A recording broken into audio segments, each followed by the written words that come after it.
Baik, bismillahirrahmanirrahim. Assalamualaikum warahmatullahi wabarakatuh. Gimana kabarnya hari ini anak-anak semuanya yang ibu banggakan? Alhamdulillah, sangat luar biasa ya. Dan sangat-sangat semangat untuk hari ini. Baik, sebelum memulai pembelajaran, alangkah baiknya kita berdoa terlebih dahulu kepada ketua kelas. Dipersilahkan untuk memimpin doa pada kali ini. Kepada Lintang dipersilahkan.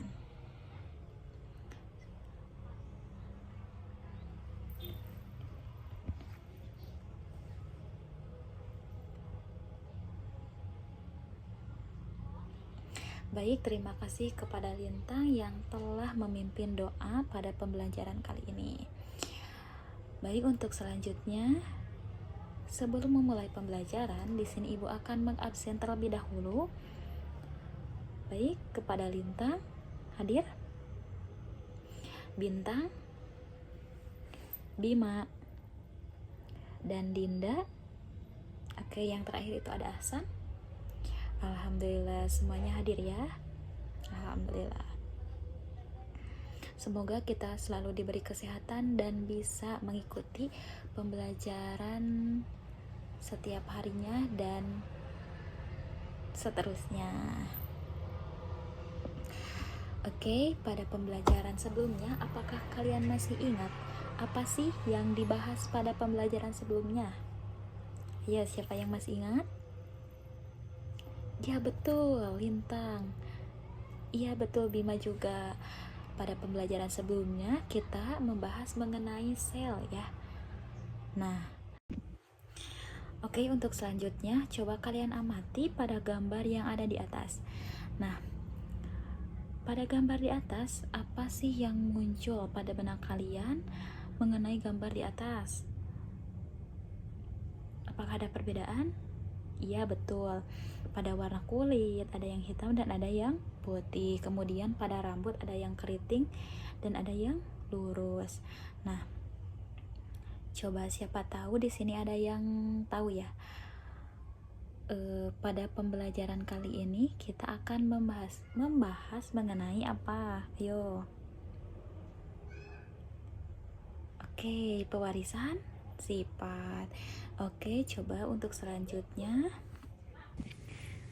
Oke, untuk selanjutnya di sini ada ayat Al-Qur'an mengenai kaitannya dengan pewarisan sifat. Di sini Ibu izin untuk membacakannya. A'udzubillahi minasyaitonirrajim. Bismillahirrahmanirrahim. Innal khalaqnal insana min nutfatin amsaj nabtalihi faja'alnahu sami'an basira. Nah, yang artinya sesungguhnya kami telah menciptakan manusia dari yang bercampur. Kami hendak mengujinya dengan perintah dan larangannya sehingga menjadikannya dapat mendengar dan melihat. Quran surat Al-Insan ayat 2. Nah, dari kandungan tersebut Allah menjelaskan bahwa manusia diciptakan dari setetes air mani yang hina muftah amsaj.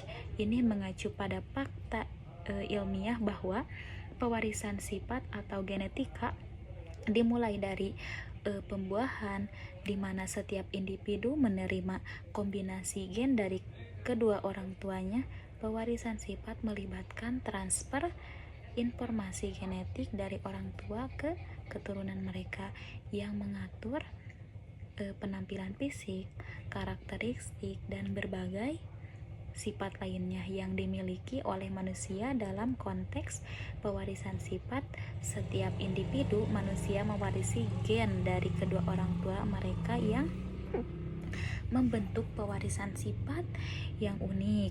Nah, khas untuk setiap individu. Ayat ini menggambarkan bahwa manusia dimulai dari proses ini yang menekankan pada komplektivitas dan keunikan penciptaan setiap individu sesuai dengan rencana Allah Subhanahu wa Ta'ala. Oke, untuk selanjutnya di sini ada tujuan pembelajaran. Untuk tujuan pembelajaran di sini Ibu izin membacakan ya. Nah, untuk yang pertama, peserta didik dapat menjelaskan konsep pewarisan sifat secara genetik. Kemudian yang kedua, melalui pengamatan video, peserta didik dapat mengidentifikasi macam-macam kelainan genetik dengan tepat. Kemudian yang terakhir, yaitu ada melalui kegiatan diskusi, peserta didik mampu menganalisis mekanisme pewarisan sifat pada warna kulit, buta warna, dan hemofilia.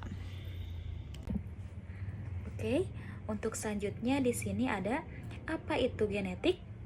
Nah, ilmu yang mempelajari pewarisan sifat dari orang tua ke keturunannya. Setiap ciri yang digariskan dari orang tua kepada anak-anaknya merupakan warisan dari genetik, sehingga materi genetik memegang peranan penting dalam pewarisan sifat seperti halnya warna kulit, rambut, hidung, mata, bahkan penyakit tertentu yang bisa diturunkan kepada anaknya dari orang tua, begitu. Oke, anak-anak, untuk selanjutnya di sini ada peranan genetik dalam penentuan sifat. Dalam pewarisan sifat ini dikenal istilah sifat dominan dan sifat resesif. Untuk sebelumnya di sini pasti ada yang pernah mendengar ya, sifat dominan dan sifat resesif. Nah, untuk dominan adalah karakter yang mampu mengalahkan atau menutupi karakter yang lain. Sedangkan resesif adalah karakter yang kalah. Nah, sedangkan sifat resesif sebaliknya, gen dominan ditulis dengan huruf kapital, disebut juga besar, huruf besar. Kemudian resesif ditulis dengan huruf yang kecil, yaitu huruf biasa gitu ya. Variasi atau bentuk alternatif dari gen-gen tersebut disebut alel. Oke, untuk selanjutnya anak-anak di sini ada apa itu kromosom? Kromosom adalah struktur terbentuk batang atau benang yang terdapat di dalam inti sel eukariotik dan mengandung materi genetik berupa DNA. Nah, kromosom memainkan peranan penting dalam penyimpanan, pengaturan, dan transmisi informasi genetik yang diperlukan untuk pertumbuhan, perkembangan, dan fungsi organisme. Nah, oke, untuk selanjutnya di sini juga ada fungsi-fungsi kromosomnya. Nah, yang pertama itu ada pembawa informasi genetik.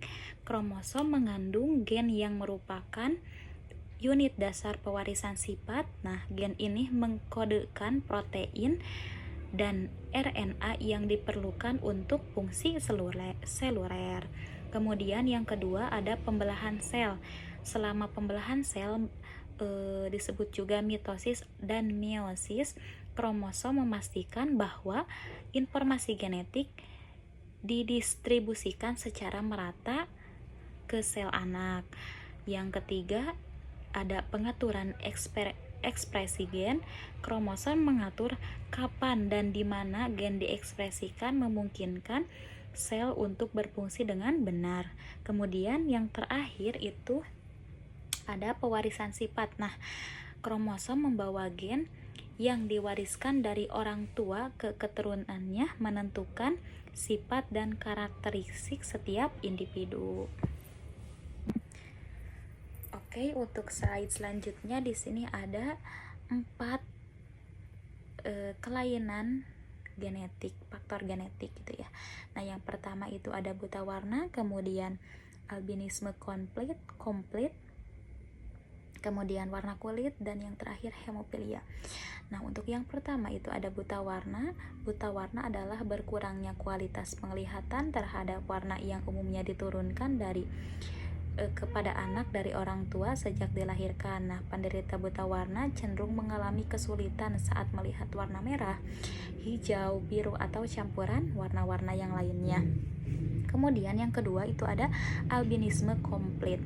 Jika sama sekali tidak ditemukan pigmen pada rambut, mata, dan kulit, disebut juga albinisme okulocutaneous tanpa tirosin, sehingga rambutnya putih, matanya pink, kulitnya pucat, merupakan jenis albinisme yang paling berat. Penderita memiliki rambut yang paling berat penderita yang memiliki rambut, kulit, dan iris mata yang berwarna putih. Nah, disertai gangguan penglihatan.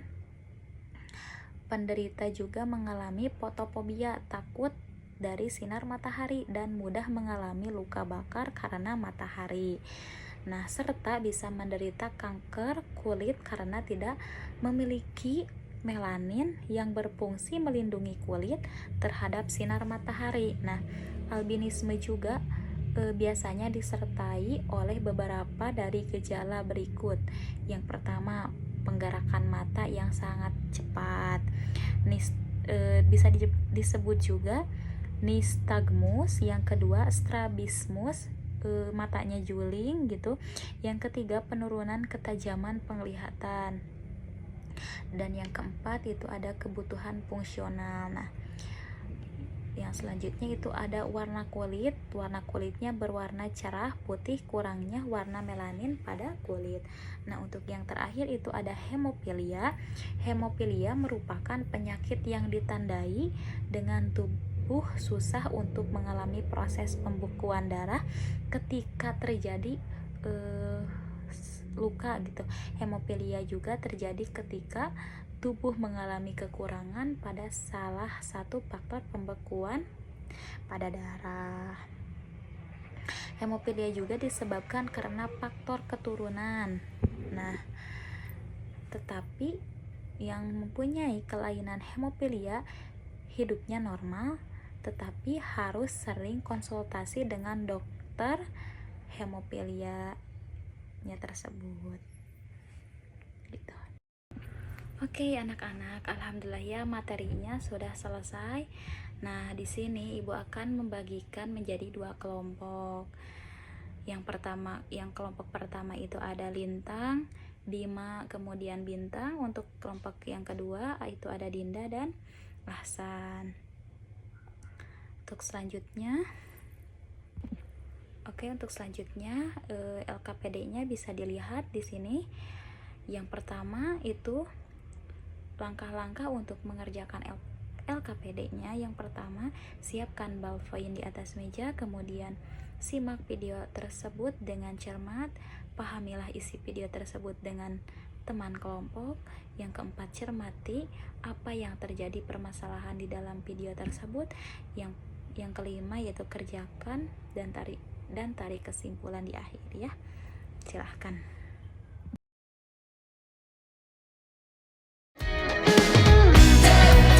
Happy weekend guys! Kali ini gue dan Niko akan mengunjungi salah satu desa yang unik yang berada di Garut, Jawa Barat. Terkenal dengan beberapa warganya yang mengalami kelainan genetik sehingga disebut desa albino. Selain udaranya yang sejuk, tahu kan kalau Garut juga terkenal dengan pemandian air panasnya. Salah satunya di daerah Papandayan. Hai guys, kali ini kita lagi ada di situs Ciburui di Garut. Nah, ini merupakan tempat peninggalan sejarah. Nah, Ya. jadi buat teman-teman sekalian, ikutin kita terus ya. Oke, let's Let's go.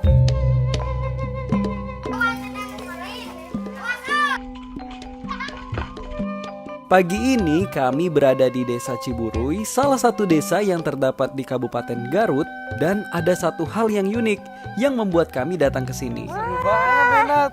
Iya. Lihat ini yuk. Kita lihat yuk. Kamu lihat Genat? Kayaknya Kenapa? ada yang albino deh. Iya Kita ya. samperin aja, bener ya?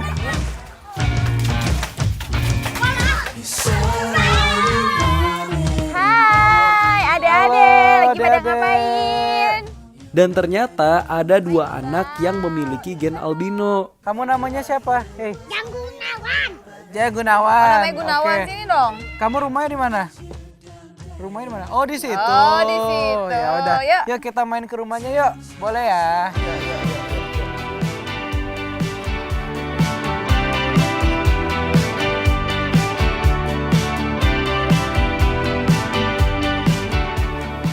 Punten, Permisi, Ibu. Bapak. Wah, lagi pada ngapain nih? Lagi pada ngapain nih? Ya, Ngobrol-ngobrol aja.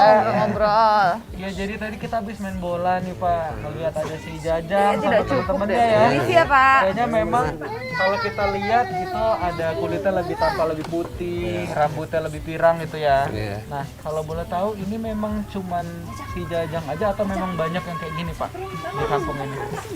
Kalau di sini kan banyak, Banyak, ya. banyak ya. Emang udah dari lama ya Pak? ya. Ya, Temurun. Jajang, sayang, ganteng. Jadi sebenarnya kalau kita mau lihat Ya. namanya penyakit albino ini dia merupakan suatu kelainan pada Genetik. genetik dan biasanya dia memiliki pigmen yang sangat minim. Iya. Bahkan bisa sampai nggak ada pigmen sama sekali anak ya. Gitu. Jadi kalau misalnya kita nih termasuk orang Asia ya, kita kan punya produksi melanin yang cukup ya, makanya kulitnya itu cenderung ke kuning langsat atau justru sawo matang. Itu karena produksi melanin kita itu cukup gitu. Nah kalau dengan albino ini mereka itu tidak punya ya, jadi produksi Betul. melanin itu bahkan nggak ada sama sekali, makanya kulitnya tuh lebih cenderung ke warnanya tuh putih dan pucat. Betul. Gitu. Bahkan bukan hanya kulit ya Nat ya, tapi Ya. dia juga bisa mengenai rambut, Ya, mata. mata. Jadi sehingga memberikan warna atau pigmennya itu yang sangat minimal. Betul. Masyarakat di sini percaya bahwa keturunan albino merupakan gen warisan dari nenek moyang mereka yang keturunan Belanda. Uniknya, orang tua Jajang keduanya tidak ada yang albino, melainkan keturunan dari kakek neneknya.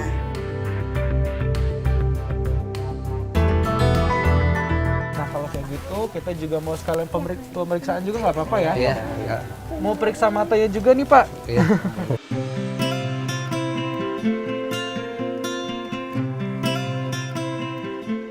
Nah tuh, kalau kalian lihat mata Jajang tuh bergerak-gerak. Kalau orang normal, dia pasti nggak akan begini. Dan titik cahayanya, betul. Nah kalau Lukman, kalau teman-teman lihat ya, Lukman coba lihat ke kamera sayang ya. Kalau Lukman itu kalau teman-teman lihat, udah jelas banget ya bahwa di situ ada strabismus ya. Jadi letak bola mata itu juga nggak simetris kanan dan kiri tuh, kayak gitu.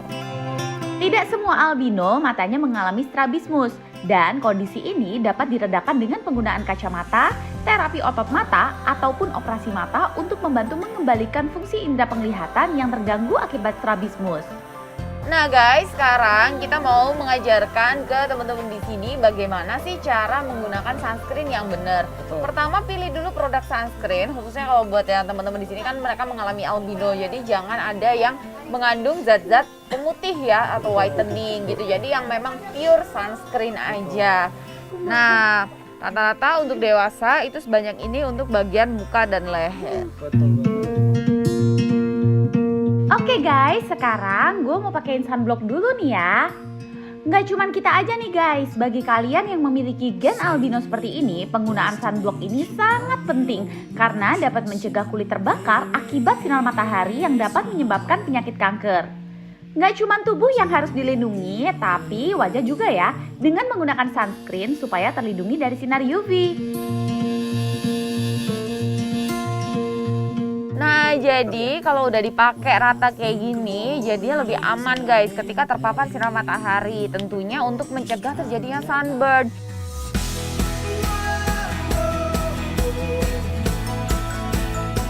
Guys, buat kalian yang memiliki gen albino seperti ini, harus ekstra dirawat kondisi kulit kalian ya, dan selalu periksa kesehatan secara berkala. Alhamdulillah ya, untuk pengerjaan LKPD sudah selesai semuanya. Nah, boleh di sini siapa yang ingin maju ke depan? Oke, kelompok 1 dipersilahkan. Oke, untuk selanjutnya, siapakah di sini yang ingin menarik kesimpulan dari pembelajaran pada kali ini? Oke, boleh. Ahsan boleh. Oke, terima kasih ya. Nah, di sini Ibu akan menyimpulkan, akan menguatkan kesimpulan dari pembelajaran pada kali ini. Untuk kesimpulannya, albinisme atau disebut juga albino adalah kondisi genetik resesif yang memerlukan dua salinan alel resesif untuk memanifestasikan kondisi tersebut. Jika seorang individu mewarisi alel resesif dari kedua orang tua, kemungkinan besar salah satu atau kedua orang tua adalah pembawa carrier tanpa menunjukkan gejala. Dalam kasus ini, nenek dan kakek dari individu yang albino. Nah, kemungkinan adalah pembawa alel resesif albinisme yang kemudian diwariskan kepada anak mereka, orang tua dari individu albino tersebut. Nah, sebagian pembawa anak sebagai penderita. Nah, ya, hal ini mengakibatkan munculnya sifat albinisme pada cucu mereka ketika kedua alel resesif bertemu dalam genotip anak tersebut. Jadi, kesimpulannya pada video tersebut yang mengalami albino itu adalah anaknya. Nah, keturunan, sehingga pada orang tuanya itu tidak mengalami albino, tetapi yang mengalami albino tersebut yaitu ada keturunan dari nenek kakeknya si anak tersebut, begitu.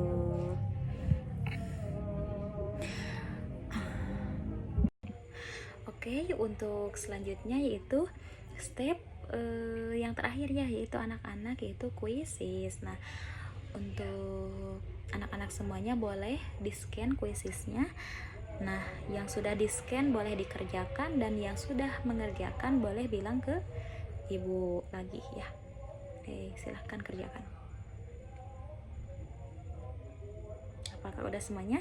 Alhamdulillah sudah semuanya ya. Alhamdulillah pada pembelajaran hari ini berjalan dengan lancar. Nah, alhamdulillah untuk kuisisnya sangat memuaskan semuanya ya nilainya. Oke, untuk pembelajaran nanti kita lanjut mengenai hukum Mendel. Oke, semuanya belajar terlebih dahulu ya sebelum memasuki kelas. Nanti kita belajar bareng-bareng, dan di rumah kalian untuk baca-baca ya anak-anak ya. Semangat untuk belajarnya dan semangat pula sekolahnya. Mungkin hanya itu yang ibu dapat sampaikan pada pembelajaran kali ini. Semoga bermanfaat bagi kalian semuanya. Ilaliko, ma'assalamah fi amanillah, syukron, wassalamualaikum warahmatullahi wabarakatuh.